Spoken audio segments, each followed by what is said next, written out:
SPPA online में आप सभी का स्वागत है। मैं शुभम कुमार एक बार पुनः कक्षा 10 के भूगोल के वस्तुनिष्ठ प्रश्नों के साथ उपस्थित हो चुका हूं और इस कड़ी में हम लाए हैं अध्याय 1 यानी भारत संसाधन एवं उपयोग का भाग क भूमि संसाधन के समस्त वस्तुनिष्ठ प्रश्नों को।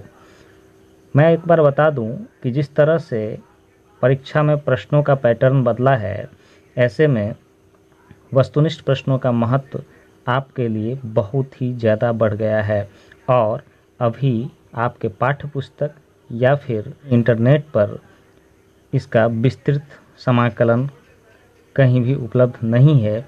ऐसे में ये हर एक चैप्टर का जो है ऑब्जेक्टिव प्रश्न का समाकलन आपके पास ज़रूरी है।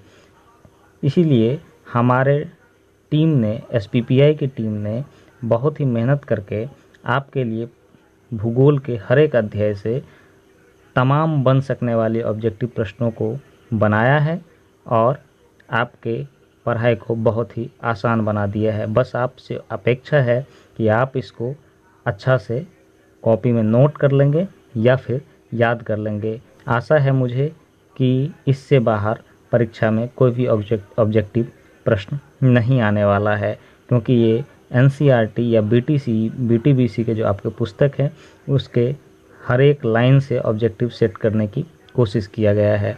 तो आइए शुरू करते हैं। आज का जो हमारा पहला क्वेश्चन है ये है, पंजाब में भूमि निम्नीकरण का मुख्य कारण है। ऑप्शन ए है वनोन्मूलन, B गहन खेती, C अति पशुचारण और D है अधिक सिंचाई। और इसका आंसर अगर आपने पढ़ा है तो ये होगा D अधिक सिंचाई। भूमि निम्नीकरण को समझ लेते हैं। हालांकि इसको थ्योरेटिकल क्लास में हमने बहुत अच्छा से समझाया है। अगर आपने उस वीडियो को नहीं देखा है तो डिस्क्रिप्शन में लिंक दिया गया है, उस पर क्लिक करके आप देख सकते हैं। भूमि संसाधन सर्च करके भी आप देख सकते हैं। इसका हमने बहुत अच्छा से थ्योरेटिकल वीडियो बनाया है। तो निम्नीकरण के बारे में जानते हैं कि भूमि में पोषक तत्वों की कमी हो जाना ही भूमि का निम्नीकरण है। यहाँ पंजाब में क्या होता है, अधिक सिंचाई कर देते हैं जिससे भूमि में पानी जमा रह जाता है और भूमि में क्षारीय गुण हो जाता है, जिससे भूमि का जो है पोषण शक्ति कमज़ोर हो जाता है और उसमें फसल अच्छा से नहीं उपज पाता है। दूसरा आज का जो क्वेश्चन है वो है, सोपानी कृषि किस राज्य में प्रचलित है। तो पहला है हरियाणा, दूसरा पंजाब, तीसरा बिहार का मैदानी क्षेत्र और चौथा है उत्तराखंड। तो हमारा जो सही जवाब है वो है उत्तराखंड है। और अब तीसरा क्वेश्चन जो है वो है, मरुस्थलीय मृदा का विस्तार निम्न में से कहाँ है। ऑप्शन ए है उत्तर प्रदेश, B राजस्थान, C कर्नाटक और D महाराष्ट्र। तो आपको मरुस्थलीय मृदा से याद होगा यह है राजस्थान में। कहाँ है? राजस्थान में। चौथा क्वेश्चन है, मेढक के प्रजनन को नष्ट करने वाला रसायन कौन सा है। तो मेढक के प्रजनन को नष्ट करने वाला जो रसायन है वो option A benzene, urea, C में एंड्रीन और D में फास्फोरस। और इसका जो सही जवाब होगा ये है एंड्रीन। पांचवा है, काली मृदा का दूसरा नाम क्या है। बलुई मृदा, रेगूर मृदा, लाल मृदा, पर्वतीय मृदा। तो इसका नाम है रेगूर मृदा। काली मृदा का ही दूसरा नाम क्या है, रेगूर मृदा। इसको याद रखेंगे। छठा क्वेश्चन है, मृदा का विस्तार निम्न में से किस राज्य में नहीं है। जलोढ़ मृदा का विस्तार निम्न में से किस राज्य में नहीं है। पहला उत्तर प्रदेश, दूसरा गुजरात, तीसरा हिमाचल प्रदेश और चौथा राजस्थान। तो इसका जो आंसर है वो है हिमाचल प्रदेश, क्योंकि जलोढ़ मृदा का जो विस्तार है ना ये मैदानी वाले क्षेत्र में है और हिमाचल प्रदेश पहाड़ी इलाका है, तो यहाँ जलोढ़ मृदा नहीं है। ठीक है। सातवां क्वेश्चन है, बिहार में, उत्तर बिहार में बालू प्रधान जलोढ़ मृदा को क्या कहते हैं। ऑप्शन ए काली मृदा, B दियारा भूमि, C तराई भूमि और D इनमें से कोई नहीं। तो ये इसका सही जो जवाब है वो दियारा भूमि कहते हैं। उत्तर बिहार में जो बालू प्रधान जलोढ़ मृदा है उसको क्या कहते हैं, दियारा भूमि। याद रखिएगा। और आठवां क्वेश्चन है आज का, नवीन जलोढ़ मिट्टी को अन्य किन नाम से जाना जाता है। तो ये जो है इसका नवीन जलोढ़ मिट्टी को बांगर, खादर, दियारा या सभी। तो इसका जो आंसर होगा ये होगा खादर। देखिए जलोढ़ मिट्टी दो तरह के होते हैं, एक होते हैं बांगर और एक होता है खादर। तो खादर जो होता है, जो नया नया आता रहता है बाढ़ के कारण मिट्टी, वो होता है नीचे वाले भाग में। इसका थ्योरेटिकल वीडियो अगर आपको देखना हो तो डिस्क्रिप्शन में फिर से मैं एक बार कहूँगा, जाकर देखिए, आपको समझ में आ जाएगा। तो वो ज़्यादा उपजाऊ होती हैं, इसीलिए चूँकि नया नया आता रहता है तो अपडेट होता रहता है तो ज़्यादा उपजाऊ होता है, इसीलिए खाद देने की ज़रूरत उसमें नहीं पड़ती है। तो ये खादर मिट्टी है, इस तरह से भी इसको आप याद रख सकते हैं। चलिए आगे बढ़ते हैं और 9वां क्वेश्चन देखते हैं। पुरानी जलोढ़ मिट्टी को इस नाम से भी जाना जाता है। ऑप्शन ए बांगर, बी खादर, सी दियरा और डी सभी। तो मैंने अभी ये भी बताया है कि दो तरह के होते हैं जलोढ़ मिट्टी, एक बांगर और एक खादर। खादर क्या होता है, नया जलोढ़ मिट्टी जो बराबर नदियों के द्वारा लाया जाता है और ये बहुत ही उपजाऊ होता है। दूसरा होता है वो भाग जहाँ तक नया जलोढ़ मिट्टी नहीं पहुँच पाता है, तो वो होता है बांगर। तो इसका आंसर क्या हो जाएगा, बांगर हो जाएगा। 10वां, किस मृदा को काली मृदा के नाम से भी जाना जाता है? तो ये इसका ऑप्शन एक बार देख लेते हैं। ऑप्शन ए है कपासी मृदा, ऑप्शन बी है रेगूर मृदा, ऑप्शन सी है ए और बी दोनों, और ऑप्शन डी है इनमें से कोई नहीं। तो हम जानते हैं कि काली मृदा को रेगूर मृदा भी कहते हैं और कपासी मृदा भी कहते हैं, क्योंकि इसमें कपास की खेती बहुत ही अधिक मात्रा में होती है। इसीलिए इसका आंसर जो होगा वो ऑप्शन के अनुसार सी हो जाएगा, यानी ए और बी दोनों।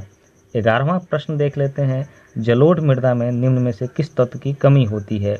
तो ऑप्शन ए है पोटास, ऑप्शन बी फास्फोरस, सी चूना और डी जो है वो है नाइट्रोजन। और इसका जो आंसर है वो है नाइट्रोजन की कमी होता है, क्योंकि पोटास, फास्फोरस और चूना जलोढ़ मृदा में पाया जाता है और नाइट्रोजन जो है नहीं पाया जाता है। तो ये आपको याद रखना है कि जलोढ़ मृदा में नाइट्रोजन की कमी होती है, ये बराबर प्रश्न पूछा जा सकता है।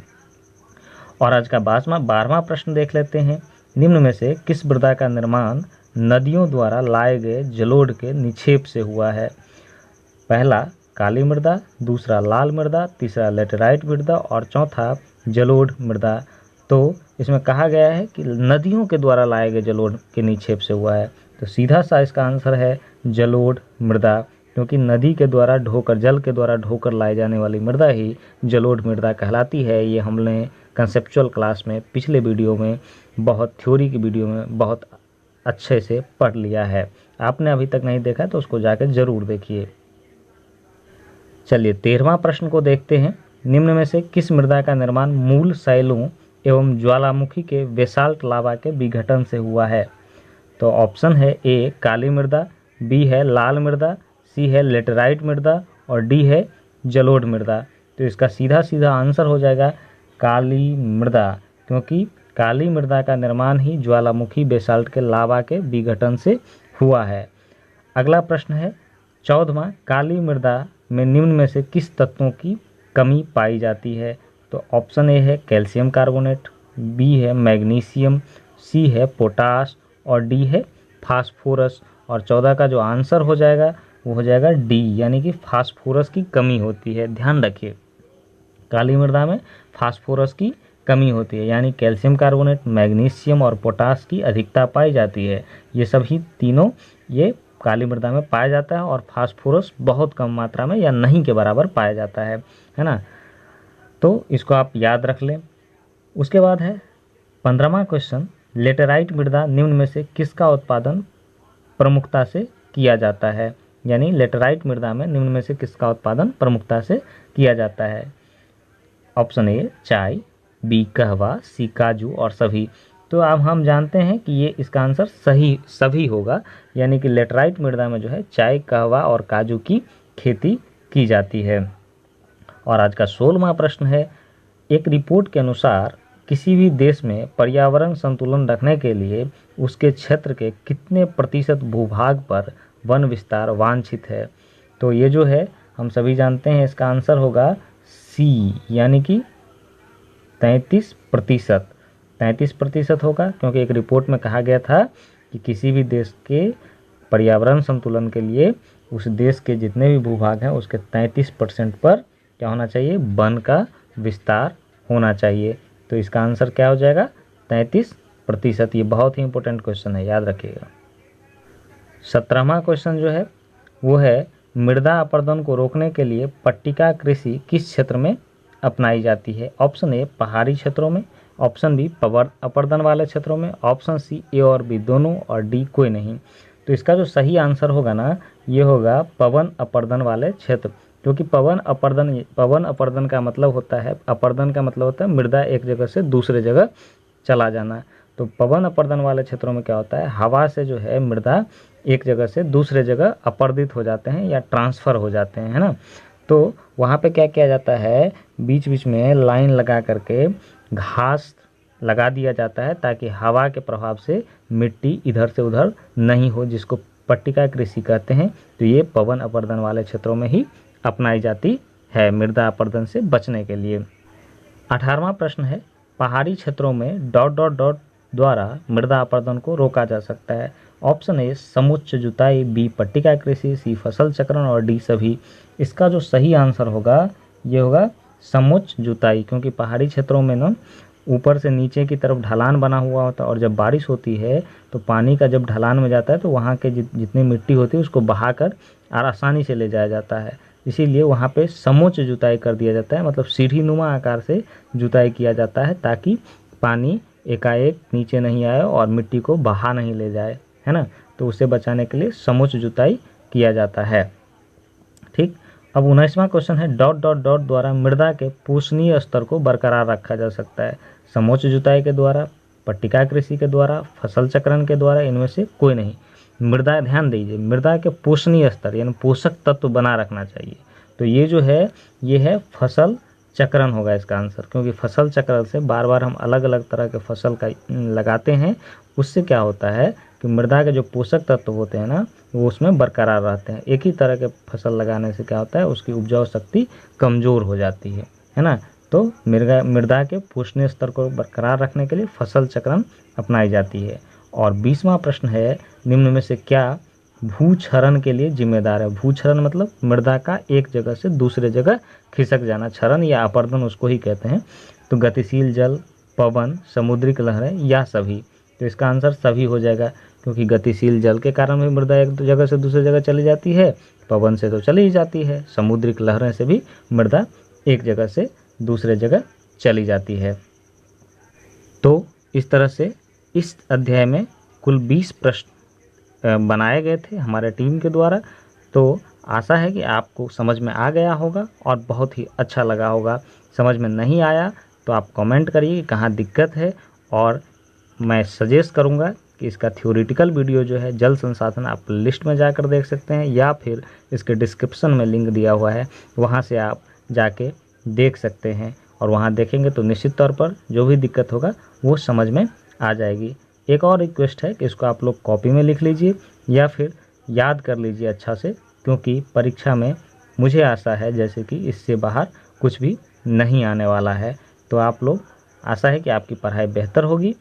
तब तक के लिए okay, good day and take care.